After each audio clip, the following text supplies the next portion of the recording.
Rising and Rising Star? Well, I grew up in Rising, and I had a fond remembrance my parents and my neighbors, and I grew up in Rising Star Baptist Church, but I did not join. Excuse me, until I was probably a junior in high school. Okay. What church were you a member of? Or were you, No, Rising you Star. just came to Rising Star? Okay. What did you do for fun? Played ball, baseball, football, and later on began to date. Okay. Where did you go on dates? Rising Star had a history of giving picnics, and so most of the teenagers would go on the picnics that Rising Star Baptist Church funded. Tell us about your earliest memory of Rickwood Field. What part did Rickwood Field play in your life? Well, it was a livelihood because most of the young teenagers would park cars during the ball games Okay, with the Birmingham Barons. and Birmingham Black Bears. Okay. Were you allowed to go into the games? Sometime on the white games, probably by the eighth, or the seventh or eighth inning, you could go in. With the black games, you were Yeah, able you to go go in? anytime. Were there any famous players now that you remember that you got a chance to see? Yes, Steele, Piper Davis, Willie Mays, and Reverend Gresham Okay, all those played on the black on the Black Barons team. and Pepper Basket.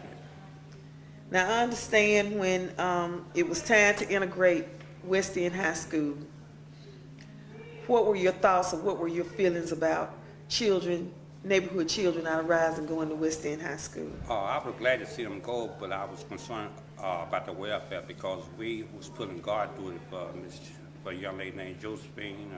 I forget her name now, but Powell. But she was living on Lawrence Avenue, and we would spend the night down there guarding the house Okay, why was that?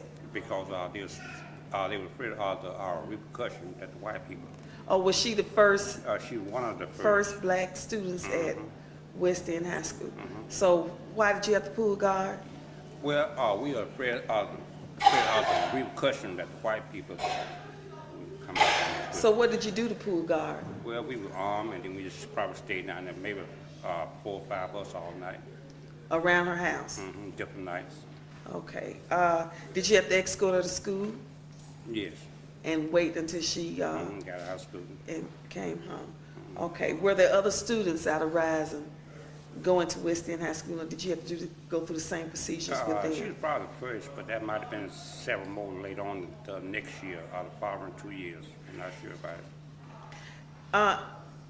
On your earliest memory, do you remember any Ku Klux Klan members or anything, any significant incidents happening in Rising? As far as Klan members coming in and making life hard for the I residents have of seen her Rising? ride down 12th Street and maybe 3rd Avenue, but coming to Rising, no. Okay.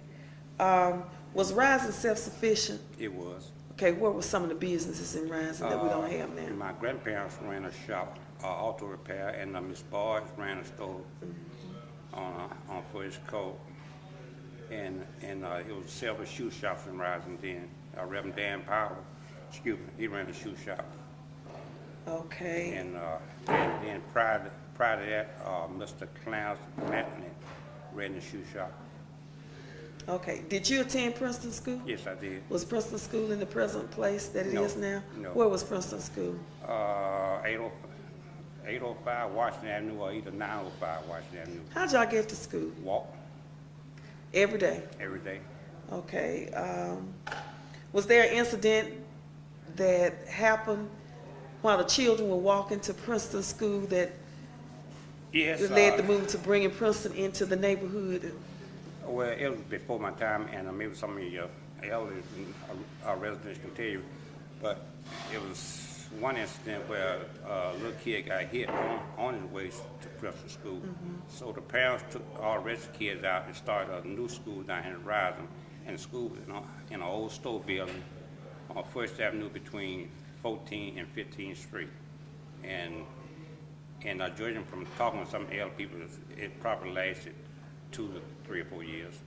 before they built the present? No, the kid went back to West Princeton on Okay. Washington Avenue. Okay. Is there any recollection of why they moved Princeton into the neighborhood? It was a new school, and it was probably built 51, 52. Okay. Where were you when you heard that Dr. Martin Luther King was assassinated? I was in a parts store down on 17th Street Southwest, Okay. buying some parts. What was your feeling? It was a feeling of hatred, mixed emotion, anger.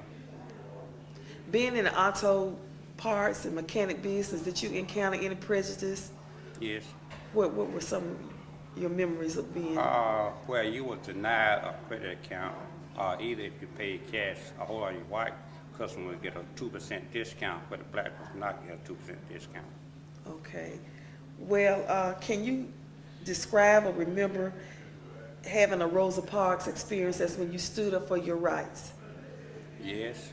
Can you tell us about that? On my way to school, we would ride the bus or streetcar, and I remember numerous occasions where if the bus or streetcar was filled, you would pay your money to the conductor, and just depending on how you felt, he would take your money, and sometimes he just leave you stand there with your ticket, with your school ticket. And He so would drive off. he would drive off And took your money. and took your money. Okay. What did y'all do about that? You couldn't do nothing about it. I mean, just wait for the next bus or walk to school. So that was why the movement was so important to y'all, to the children at that time. Since future generations will be watching this, Mr. Collins, what would you like to say to them? Trust in God and love your neighbors, and most of all, love your family, and get a good education. Well, thank you, Mr. Collins. Okay. Can you state your name for me? Austell E. Pettis. Can you spell your name for me?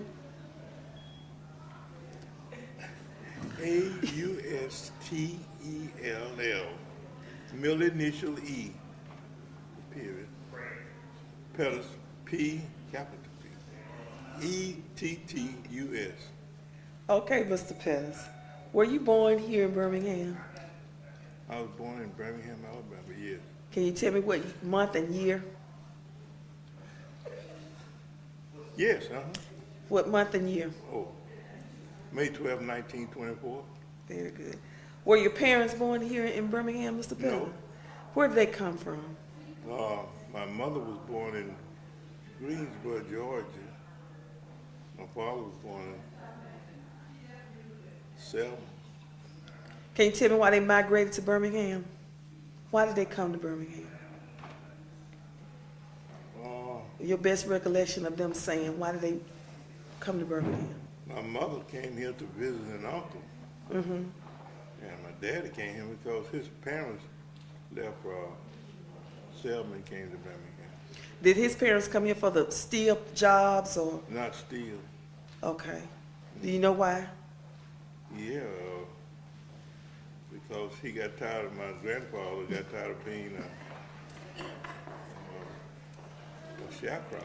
He got tired of being a sharecropper.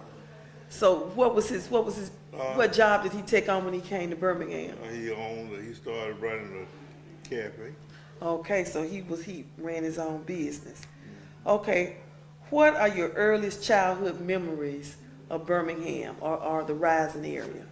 What can you remember as being a child? Did you move here to Rising? No, I did not move here to Rising. Okay, were your I family? was born here. Okay, your family lived in the neighborhood of Rising. That's what I'm saying to you. Yeah. Okay, well, what was your earliest childhood memories of that?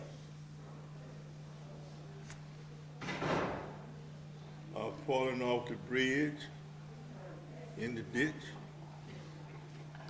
Where? in front of the house On what street? on Long Boulevard. Ms. Pelz, tell us about your family. How many children and what did y'all do for fun?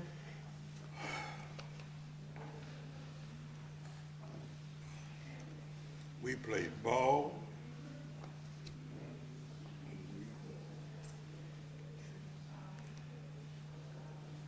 Cooked.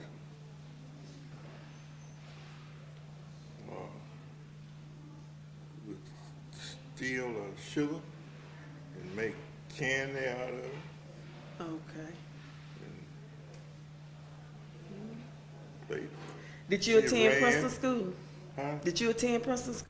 I attended West Princeton School. Okay, West Princeton School. That was up in West End. Princeton, West okay. Princeton. What high school did you attend? I finished Parker High School. And did you Went go? to elementary school at Lincoln School. Okay.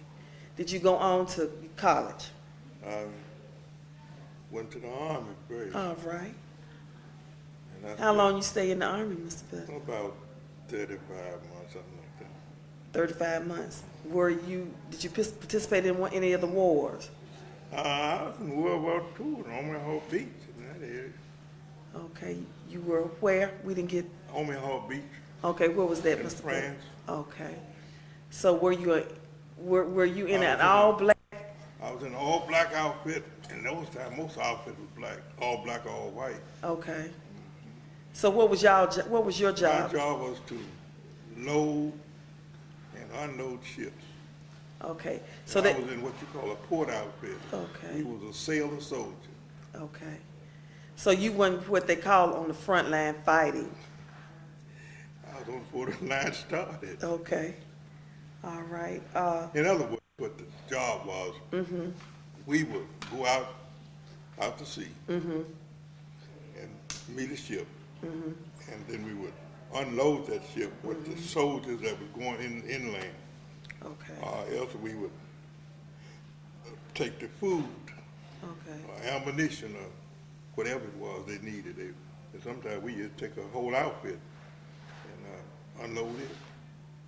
Well, tell us something about the prejudice. We know that because it was a black and white outfit, there was some prejudice that you endured while you were in the Army, such as the pay. Were you paid the same thing as the white? Yeah, we paid the same thing if you were in the same outfit. You Okay. paid the same amount of money. As the white soldiers? Were y'all given the same benefits and same privileges as the white soldiers? Yes and no. Okay. I didn't know what the white soldiers were doing because I wasn't in that area. Okay. But was there something outward? Were there any outward prejudice that you knew of as being in the Army? Did they do something for the white soldiers that they didn't do for the black soldiers at that time? I couldn't say. Okay, Ms. Pettis, what happened when you came home? Was there a difference when you came home? Were the jobs here for you as a black soldier, or the education like that they were offering the white soldiers? What they offered was what we call a GI Bill. Yes, sir. And that was $52.20. Okay. 52 weeks and $20 a week. Okay. And then you had the GI Bill that you could go to you could go to school if you wanted to. And I elected to go to school. Okay, where did you go? I went to Miles. Okay, and your occupation? At Miles, Yeah, after you finished school. well, I taught insurance. I sold insurance. Mm-hmm. And then I taught veterans in Alexander City Okay. for about 2 or 3 years. Then I came to Birmingham and started working in Birmingham Public School System. Opened up Western Old High School. Okay. And so I stayed there for about 20 some odd years. As were you a teacher, a coach, or? I taught physical ed. Okay, as a teacher opening up Western Olin, could you tell the difference between them opening up that Western Olin school and the difference between them opening up Ramsey High School or Ensley High School that was?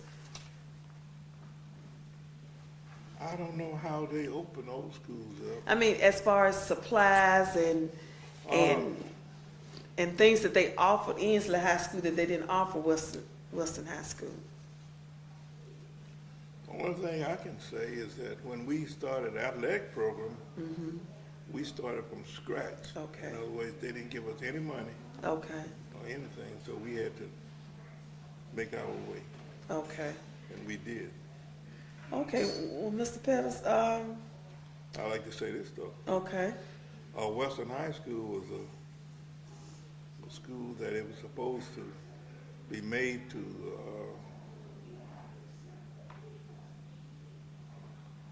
for failure. okay, It was supposed to be a failure school, but just to appease the blacks in this area, I mean, blacks in the Inslet. okay, And so they just gave it to that school, okay, and it was supposed to be a failure. But it turned out to be one of the best, one of the better schools in the Okay. area. so that, they already had it in their mind that school was It's not born going, that it's supposed to fail. was supposed to fail. Uh-huh. But the principal kept it from failing. Because you had strong black teachers at that time, the strong black principal. The principal insisted on it not failing, Okay, and he made everyone accountable. Everyone was accountable to his own class. okay. We're gonna move back to Rising. Mr. Pettis, what is your earliest recollection of Rickwood Field? And what, I saw the first night baseball game, okay, and that's with lights, that's what you mean? yeah, Okay. and I had gone out there before then. to So all the games were played in the daytime? Before then, Okay. and when they put lights out there, I went to that first game. You remember what year that was, Ms. Pettis? No, but I think it was 1931, something like Okay, that. 1931. What I'm saying, I can't remember. Okay. Well, do you have any recollection of Ku Klux Klan or any other adverse riding through Rising or I think disturbing they the peace came of out Rising? along about once or twice when I was a kid. Okay. Yeah, but they didn't come in the community. Okay. Did your parents ever give you any warnings about the, the Ku Klux Klan or tell you what to stay away from? Or? Well, Mr. Pettis, did you, where were you when you heard that Dr. Martin Luther King was assassinated? I was trying to think of it. I don't know. Well, what did you feel about his assassination? How did you feel? Well,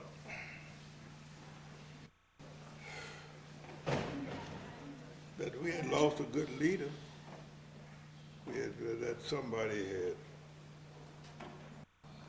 something had happened, and he was just one of the pawns had to go. I figured the FBI was in on it. I'm gonna be frank with you. Okay. So that's what I. Well, did you participate in any of the movement or?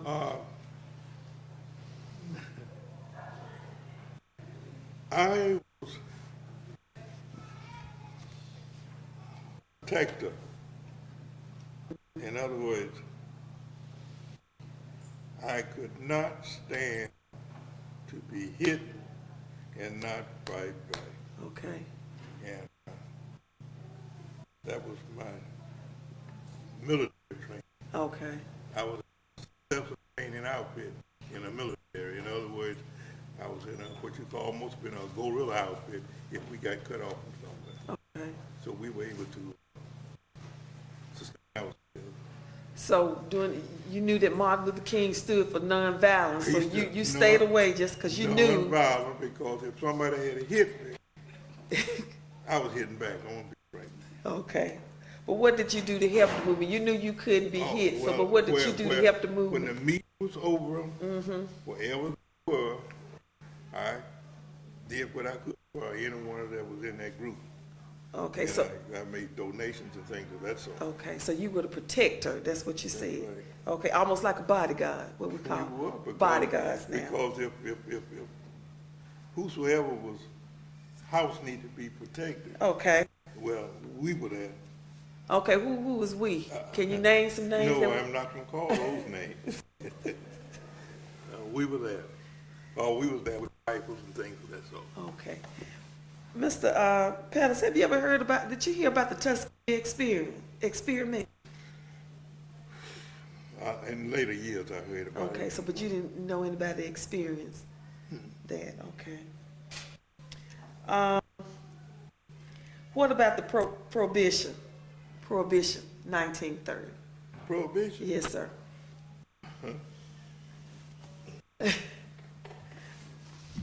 That's, the prohibition of 1930 caused bootleggers, That's right. and this place was full of What, rising? rising of bootleggers. It was a plenty of bootleggers in Rising. And practically, to tell you the truth, it just about in every block, every 2 or 3 blocks, you find some bootleg. You would find a bootleg somewhere. Well, did the whites come in and buy? Did they get the business from people in Rising? They got the business from, say, they had certain clients here. Okay. Okay. Now, some of those bootleggers was kind of selected about their clientele. Maybe I could go there and buy something, but they wouldn't sell it to you. Okay. You know, that's where that thing was. Well, Mr. Pettis, what is your funniest memory at Rising Star Baptist Church?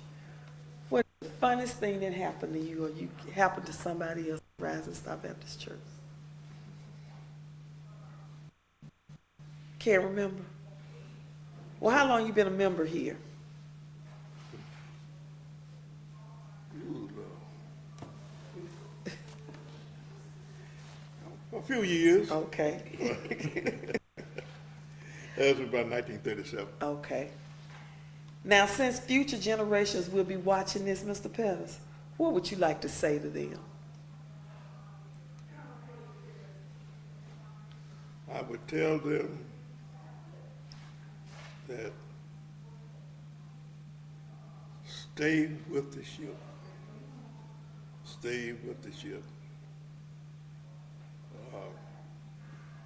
Remember, somewhere someone was, I read that he was wanted to get off the ship and abandon the ship, and he was asking for some water because he was down and they died of thirst. Mm-hmm.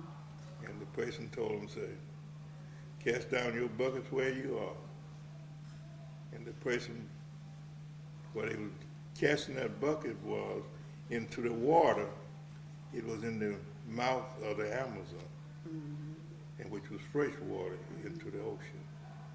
And so I said, you can find hypocrites anywhere you go. Mm-hmm. So stick with the ship and do what is right, because one knows what is right. Everyone knows what is right. But just stick with it. And if you know it's right, do it.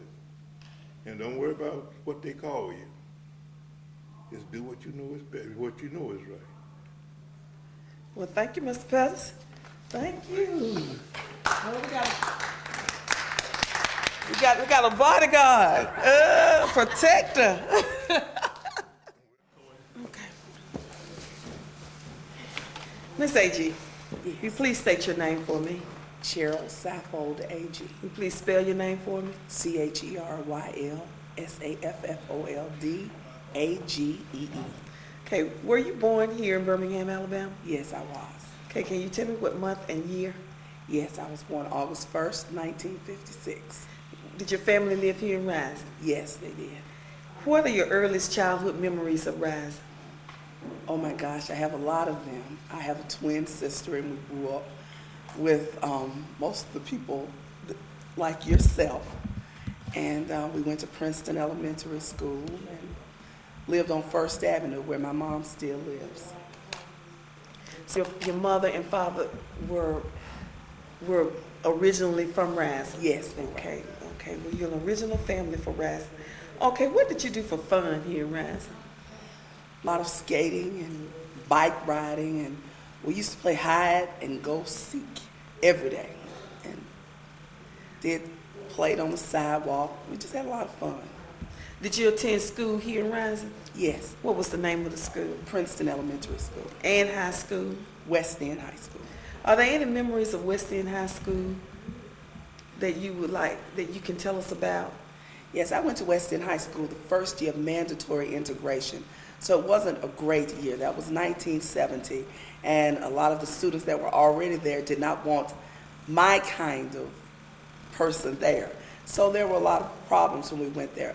In 1970, they still had on some of the doors, the restroom doors, white only. Though they said it didn't mean anything. So what do you mean, your kind? Most of the people didn't want kind. Students of color. Okay.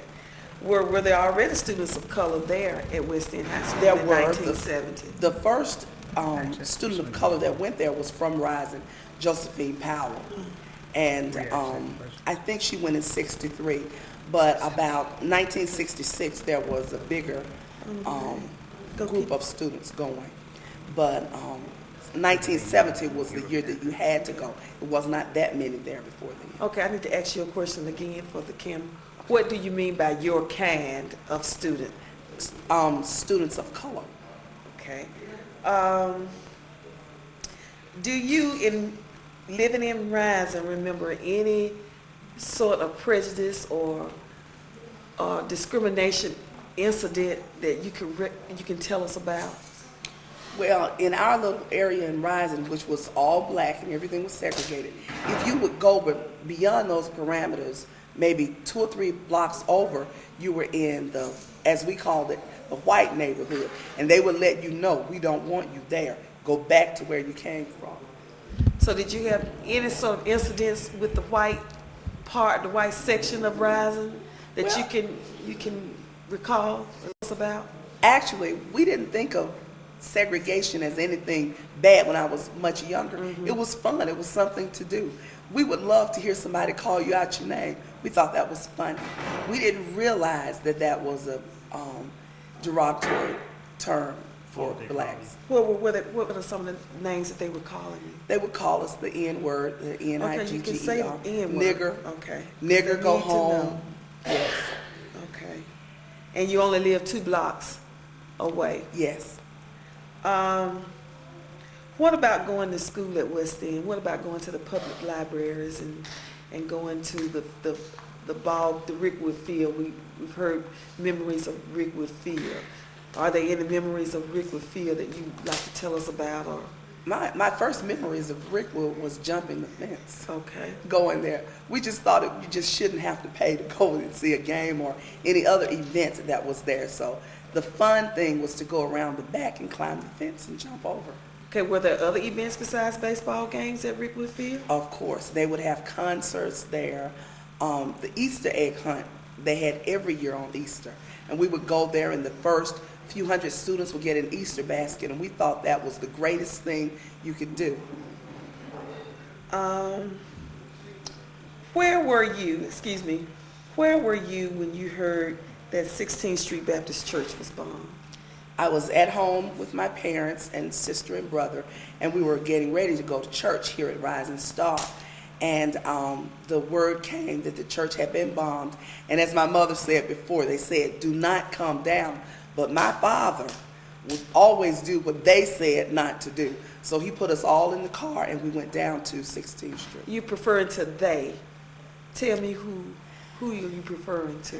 I would assume it would be on the news. And at that time, the news reporters were white. Okay. So what did you do when you got to the scene?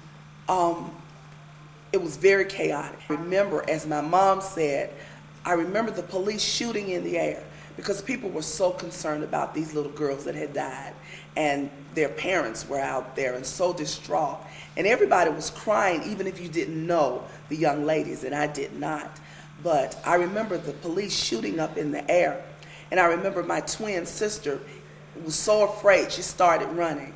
And I remember my mom started running, and she asked the police, I can't find my daughter. And he said something very nasty. But I remember my mom didn't use the greatest language at the time, and I wasn't used to my mom using profanity. So it scared me that she would, because the only thing I could think of was, my mom is going to die out here and I won't have a mother. Okay, when you were there, can you tell me how you felt? You told me what you saw, some of the things that you saw. Did you see the the actual church being, the actual ruins, the destruction? What did you hear? Were all your senses in place? That's what I'm trying to say. All of my senses were in place. I could hear the screams. Okay. I could see the destruction Okay. on the outside, the side of the church. And I was a young girl, but I could feel a sense of loss that this was a black community, a black church, and that some innocent children that were not much older than I was, and I think one or two of them were my age, but that they were killed just by going to church. And we were told you go to church to worship God, and so that's what they were doing. Okay. Well, where were you when you heard about Dr. Martin Luther King's assassination? I was at home, and I remember my father was so angry. And I didn't really understand why he told us, that Martin Luther King had been killed. Or I just knew him as a pastor, and I remember after the girls died at 16th Street, I remember him speaking about that. But I remember my father being so angry, and the look that was on his face was like, I could kill somebody now for doing that. Why did they do this man who didn't hurt anybody and was only out for good? Why did they do him like that? Well, being there with the 16th Street bombing and seeing how your father felt when Dr. Martin Luther King was assassinated, how did that build the character in you? How did it affect your life today? I was raised in a home to have a sense of pride about who I was as a young black girl. So things like that only reiterated what my parents had already taught me. To see black people struggle and give their life only said that I was a part of a people that were very resilient, and that that made me a better person, because I can say I'm part of a group that's going somewhere, that's doing something. But it started at home with my parents. Okay. You said that you were part of that group. At that time, the Voters' Rights Act was beginning to be passed and everything. How did you take what went on with the bombing and what Dr. Martin Luther King and Miss Rosa Parks did? How did you use that in your life? To this day, I never miss an election because I know what people went through. There was a lady at this church, Dr. Edwilda Smith, that said the first time she tried to vote, the kind of ordeal she went through, the kind of silly questions that they would ask to deter you from voting. And she said, I had the will to stay because I knew that was my right. So now I will not miss an election. Whoever wins, and I have specific people who I vote for, but whoever wins, I can always say I was a part of this election. Have you ever had a Rosa Parks experience? It may not be sitting on the bus, but it was an experience. I've had an experience where I was fed up, and probably that experience would come from West End High School, because when I got there, the thing was, we don't want you here. I got tired of hearing that from teachers, from students, and I think I was fed up to the point I said, well, I don't want to be here anyway, put me out. So that was your Rosa Parks experience? Yes. Okay, what did you learn from that experience? I learned talking didn't really mean anything. It's your actions that speak. Okay, now on a lighter note, what are your earliest memories of Rising Star Baptist Church? Have you been a member here all your life? All of my life. So what are your earliest memories? The earliest memories I have was the choir. I'm the minister of music here now. I was always a part of the choir. And I can remember my father, who was, the funniest things happen in church. And the funniest of those things happened in the choir. My father would always wear dark shades on Sunday morning to sing, because he worked from 11 to 7 and he was always sleepy. So he would stand up to sing a song and we would be singing and he would go to sleep. And I could hardly play because I would watch him sleeping. When we would finish, he'd wake up and say, amen. Since future generations will be watching this, what would you like to say to them? I would like to say, if they are a part of this community and this church, that they have a very rich, rich heritage to lean on. This is a great place to live. I think the ladies from Rising are the greatest ladies in the world, and so are the men. They have a part of history. The greatest people that ever lived in America was born in Rising, and I want them to know that. That's it. All right. High five. Miss Annabelle, will you state your name for me, please? Annie Bell Lawrence. Will you spell your name? My whole name. Yeah, because we got to have it. Capital spelled. A-N-N-I-E, capital B-E-L-L, capital L-A-W-R-E-N-C-E. Miss Lawrence, were you born in Birmingham, Alabama? No, I wasn't. Where were you born? Butler County, Georgia and Alabama. Okay. What year? What month and year? October the 8th, 1933. Okay. When did your family move to Birmingham? They moved here in 34. Why did your family move to Birmingham? Get out of Dodge. They moved here from the country. Was it for job or economic reasons? Or? Well, my uncle, Reverend L.L. Carter, was here in Birmingham, so he came back to get his brother, which is my daddy, Okay. and the family brought us up here. Okay. And your family was from Garland, Alabama, and Georgiana. who was from? My mother was from Garland, Alabama, and my Okay. father from Georgiana. Okay. Well, how did your family support themselves during the Depression, 1939 to 1942? I guess that's the date my father worked at Southern Steel in a little place called Keck Mountain up here on 3rd Avenue. And then he went to, it moved over, I think in Woodlawn to O'Neill Steel. Okay, what was Cat Mountain? Up there was nothing but black folks stayed. It was between Rising and West Preston, near 3rd Avenue. Okay, what did he do at Cat Mountain? Oh, it was a steel, it was a company. Oh, a steel company. Okay, do you have any memories of the Prohibition? Well, what did you do for fun in Rising?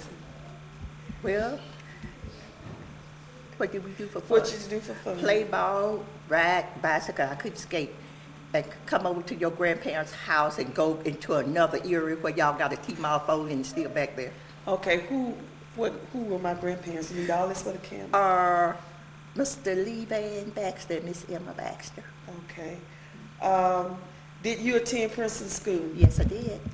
Was Princeton School at its present place, or did you attend Princeton No, from I other interviews in West Princeton? West Preston, walking up the Lawman. In fact, we was on 2nd Avenue, living in front of your grandparents. Okay. Come down by a dugout Okay. and come around the other way and then come up by the bridge. Okay, what was Elias Dugout? It was a restaurant when the Black Barons were playing at Rickwood, and it had two sides, white on one side and black on the other. Were you allowed to go into Elias restaurant on the black side or the white side? Oh, had to go on the black side. Okay, did that restaurant provide jobs for people in the neighborhood, or was it a family-owned? and It was operated- family-owned. And operated. Okay, what are your memories of Rickwood Field? Rickwood Field. Oh, this was a flourished community. In fact, that was the biggest thing in Rising. And all the little boys would park cars, and they would park cars in the backyard, on the sidewalk, anywhere they could. And the people would give them their key and leave their cars there for them to watch until the game was over. Okay. Where do you go attend high school? I attended high school at Parker. What are your memories about being a student at Parker High School? First of all, I didn't attend the main building. We was at the annex, right down on 8th Avenue, in front of Lincoln School, and that was the 9th grade. And when we left there, we went up to the main building. And at that time, R.C. Johnson was the principal. What did you do at Parker? What y'all do for fun as a high school student? No, nothing much, but they had a girls' building. They had us over there washing and cooking and learning home economics and stuff like that. Okay. Uh-huh. Did you go to the prom when it was time for you to go to the prom? Yes. Who was your prom date? Alfred College Senior. Was that your date? Oh, sure, it was I my mean, date. was that your boyfriend? That's what I'm No. trying- Well, how did he end up being your prom date? He was in my class, and he asked me, and my good friend Betty Hill went with her brother, and then she wanted to switch dates, and I would never have Africa. Oh, okay. Were there any other members of Rising that was in your class at Parker High School that you can remember? Yes, your aunt Mary Alice, Baxter? Uh-huh. Okay. Say Mary okay. Alice Baxter, Anybody else? Alfred Collins, and myself. No, that was all in my class. Okay. Was she at the prom? Mary Alice Baxter, was she? Do you remember her being at the Oh, prom? no, Who she took? I was looking at my date, I could see her.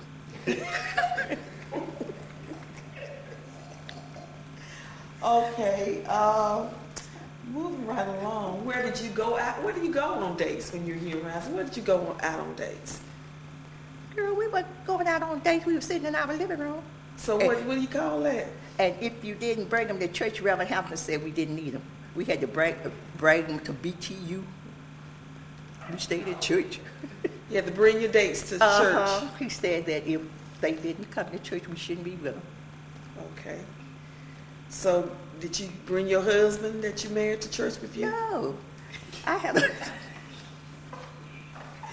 Do you remember the Rise of Jubilees? Robert Graham was my. Oh, you don't know Shag and Robert and John. Okay. No, that was Langston come out of Radisson. Oh, he did. Well, where were you, on a more serious note, Ms. Lawrence? Where were you when you heard that 16th Street was bombed? I was getting ready to come to Sunday school. And Okay. how did you feel? How did I feel? Hurt, afraid. Did you participate in any other movement or any other marches or any other sit-ins? No, I didn't. Just prayed for them that was dirty. Why didn't you? Well, I really don't know. You just don't. Okay. Well, what did you do? Did you come to church? Was church still it was Rising Star? Did we still have services that day, or what happened that day? Yes, we had service because it was during the time of Sunday school that I heard it. We all came to service, and that was a very emotional day, and we prayed for the church and the families and the kids that had been hurt. Okay. Well, did you know any other families? No. Okay, you had no communication with. Well, where were you when you heard Dr. Martin Luther King had been assassinated? I was at home, and my ex-brother-in-law, Peter Hill, was up to my house, and we was going to the store over by Lidgerfield, and we heard it that night before we left to go to the store. Okay. Do you have any memories of Bloody Sunday, the march between the Selma Montgomery March? When they was crossing over Crossing the the bridge. Edna Pettus Big Bridge? Do you have any memories of that? Well, it was just emotional, and we could see where everybody was glued to the TV and listened to see what was happening and all. Do you remember the Montgomery boycott, or how old you were during the Montgomery boycott? Yeah, I remember, but right now I can't think of how old I was, but I remember that Miss Rosa Park had worked all day, and she got on the bus and sit down. Naturally, she was tired, and they wanted her to get up for a white man. And she didn't want to get up, and they put her off of the bus. Okay. Did y'all consider her as being a hero at that time? Or was it just something that just happened? I guess it was time for her. She was a hero, and she took the initiative to not get up, to let him sit down. Well, were there any prejudice that you personally endured? Anytime somebody was prejudiced against you or tried to humiliate you because of the color of your skin, Was there anything that I endured? that they did to you? Well, when we was going to school, we would catch the bus down here on 3rd Avenue and 14th Street. And I remember Helen Lee and all us would be there in the whites would too. You didn't want to walk by yourself, and then you didn't want to be down there because Helen was one that was always arguing with the white kids and all, and talking about the parents and everything. So it was a time that that they was prejudiced against all of us, and we all was at the same bus line at the same time. And as they had said before, when we got ready to pay our fare to go on, you would either step up on the streetcar and give your fare, and then have to come back down and go around to the back and get on. And sometimes they would pull off almost, and when they closed the door on you and all, they just didn't give you any respect or anything. You got on there as fast as you could. Well, how did you feel the first time that you got on the bus and paid your fare and then you could sit where you wanted to sit? Oh, I feel fine. I sit right up there behind the bus driver. You sit behind the bus driver, okay. Well, on a lighter note, what is one of your funniest memories of Rising Star Baptist Church? Do I tell it now? Okay. We used to go to BTU all the time. Okay. I told you we stayed in church. And my grandmama, Miss Oliver, she was a avid member of it. And so she got up one evening to talk. And so she said, I love my school, I love my church, but best of all, I love my BUT. She transposed those letters. It's supposed to be Baptist Training Unit. Okay, And it ended up being BUT BUT with the other T left off. So BUT was Baptist Train, BTU, a Baptist Training Training. Unit, but she said BUT. but, okay.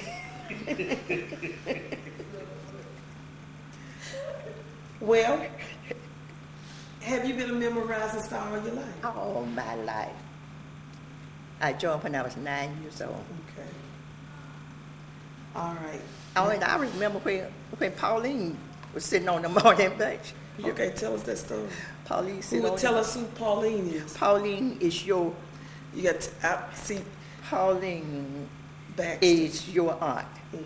your youngest aunt. Pauline, call her name. Pauline Baxter. Okay. Okay. And they had the morning seat there. And Pauline wanted to get on the morning seat, and her mother told her she didn't know what she was doing. She said, yes, I do. All I got to do is believe in Jesus Christ. And Ms. Baxter said, that's all of it. And so that's how she joined the church. She, do you But she remember was how very old young. she She was? was very young at the time. Okay.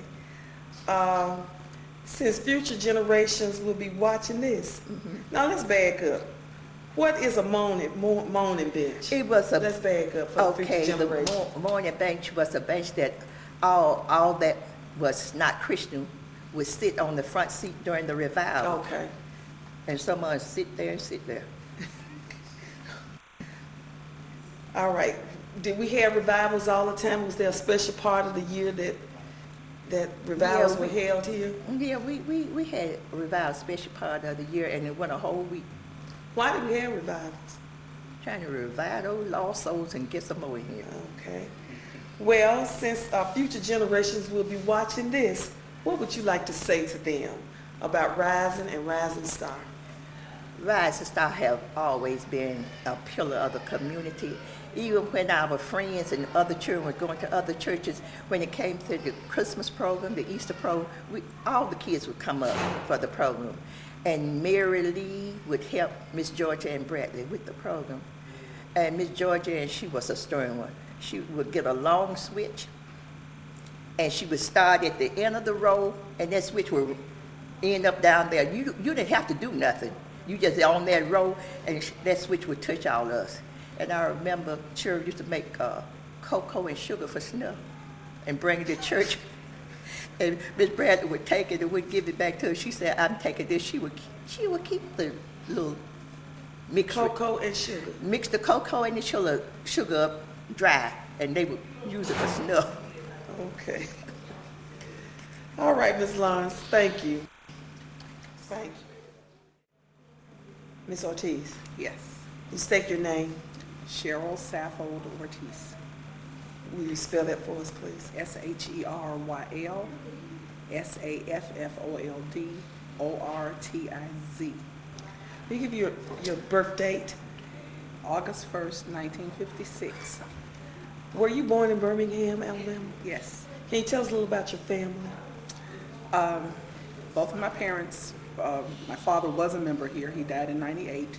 James Saffold, my mother is a member here, now Charlie Mae Saffold. I have a twin sister who has been on camera earlier, and that's Cheryl Saffold AG. And an older brother, Kenneth Saffold, who lives in Minnesota. I have 2 sons. What are your earliest memories of Rising and Rising Star? Well, of the actual community, just growing up playing, I don't remember having a lot of worries. I hear when we got to high school and people would talk about their families and the problems they had, I don't remember things like that. I remember a very happy childhood. I know we had issues and I know we had problems, but we had a very, very happy childhood. And at the church, it was always fun for us. I was a part of the choir and the usher board. Okay, what high school did you attend? West End High School, Okay, let's go back. What elementary school did you attend? Princeton Elementary. What are your memories of Princeton Elementary School? Having fun. I do remember one weekend we were supposed to meet at the school, and whatever adult was supposed to be there with us did not come in time. And I don't know how we were able to get into the school, but we did. And someone called the police on us and said that we had broken into the school. I always remember that, but nothing became of that, but they did call it on us. When you lived out here in Rising, what did you do for fun? Our big thing was a game called hide and go seek. And during that time, we'd hide all over the community. And we just had a lot of friends. All of our friends used to like to come to our house. We went to our friends' houses too, but everybody used to like to come to our house because it was always so much fun there. Okay, do you have any memories of Rickwood Field? Yeah, we used to go to Rickwood a lot. I mostly remember Rickwood as a teenager because they used to have a lot of concerts out there. And sometimes we would be able to slip in, but more times than not, we would stand on the outside and hear, that's how I learned about Leonard Skinner. They spent a lot of days at Rickwood, and so we get to hear all of those people all the time. And I do remember the first time that they had a professional team to come, and the Birmingham Barons played Atlanta, and that game didn't go to the 9th inning because there was an electrical storm, and so everybody had to leave out and go home, and they declared Atlanta the winner after I can't remember how many endings.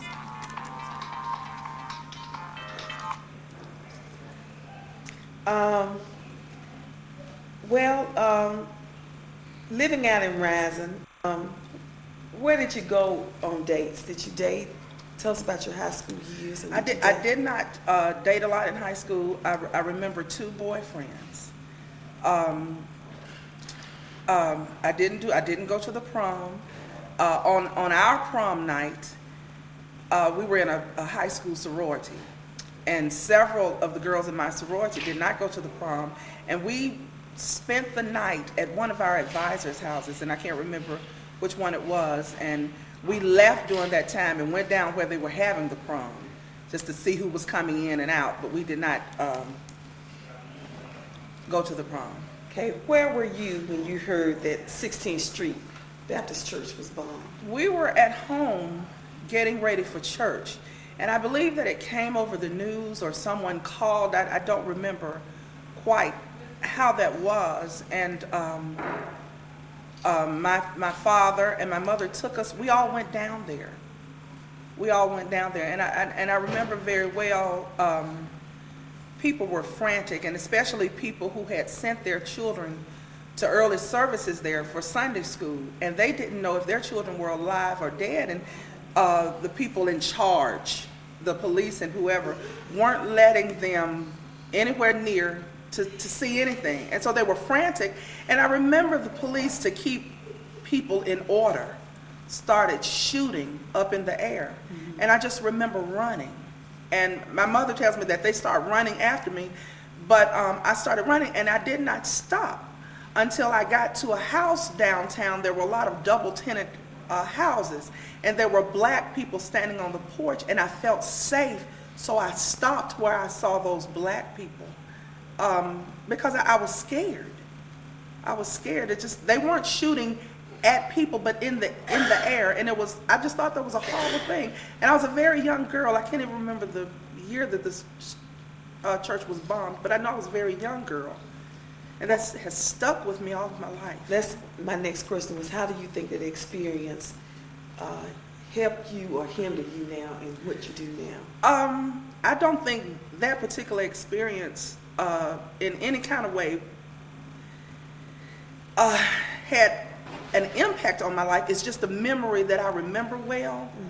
I think it was just the way issues were dealt with in my home on things like that, and the way our parents talked to us about them. I think those are what made the impact with me. When we talk about the bus boycott, and you know, Rosa Parks just passed away, one of our favorite heroines. Did you ever have a Rosa Parks experience?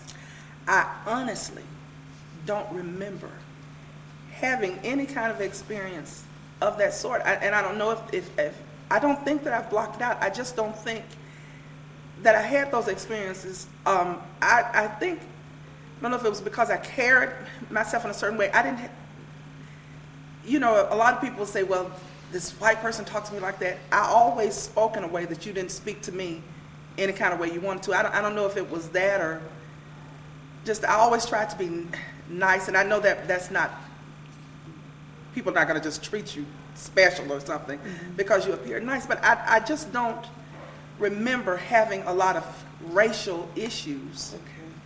That was my next question, what have you ever felt like you've been discriminated against, even at school or even Probably on your at job? school, because the year that we started West End High School was 1970, and that was the first year of mandatory segregation.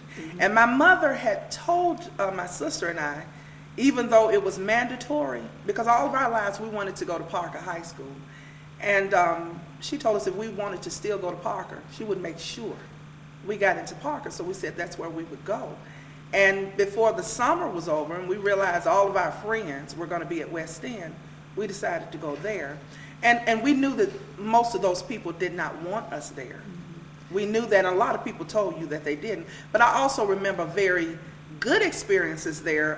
When we first got there, we got in the choir and the vocal club, glee club, and there were a lot of nice people who treated us well. Okay, what do you mean by those people? When I say those people, I mean those white people. Okay. Well, on a lighter note, what are your earliest and most fondest memories of Rising Star? Just having fun in the choir. I love to sing. And so just singing in the choir and the things that used to go on, especially with my father wearing his shades and going to sleep in the choir stand. And we all knew that, and it's just funny. Everything funny would happen in the church. My aunt was an usher, and she walked down the aisle in the church one Sunday, and her slip fell down. It was just the funniest thing. And it's so many little small things like that. It just, you couldn't help but laugh during church services. Well, since future generations will be watching this, what would you like to say to them about Rising and Rising Star and our rich heritage? I've always thought Rising and Rising Star were just wonderful places to be. I often, when I go to other places, I realize it even more, and I'm always grateful and thankful. I grew up here. People, and I know other people say, well, people love you in all communities and stuff, but Rising was just a special community, and it seemed as though most people, you either thought you were related to them, and you probably were, or they just knew you so well that you called you their relatives. And Rising Star was the same way. It was a family church. And so you knew everybody in the neighborhood too. Everybody. And you knew everything going on. You couldn't keep many secrets. So what would you tell it? What kind of advice would you tell the future generation looking at this tape? 100 years from now, what would you have to say to these children who would look at this? Which would be your great-great-grandchildren? I would tell them, this would be a wonderful place to live, wonderful place to raise their children, a wonderful church to be a part of. Well, since the cameraman is not here, let us see. Okay. Cut. That's it. Thank you, Twin. Thank you, Anita. Mr. Collins, tell us the story about an experience you had with the Klan. This has been some years ago, and I presume the Klan was affiliated with the Shriners, so they had an annual baseball game at at Redwood Ballpark. So I was a young teenager, maybe I had ice maybe about then, and the traffic was very, very heavy. So the Shriner, remember, he said something to me, but I can't recall what he said, and he broke my radio antenna off. So I got upset, so I went home and took my time, about 3 hours, sawed up about 150 blocks and nailed roofing nails in them. And I went back around by Redwood Field, throwing them in the street. So undoubtedly, a bunch of them had flat tires. All right. That's And it. also, Rising was a good community. It still is a loving community. And I got a bunch of fond remembrance of my childhood, who was growing up, and church family.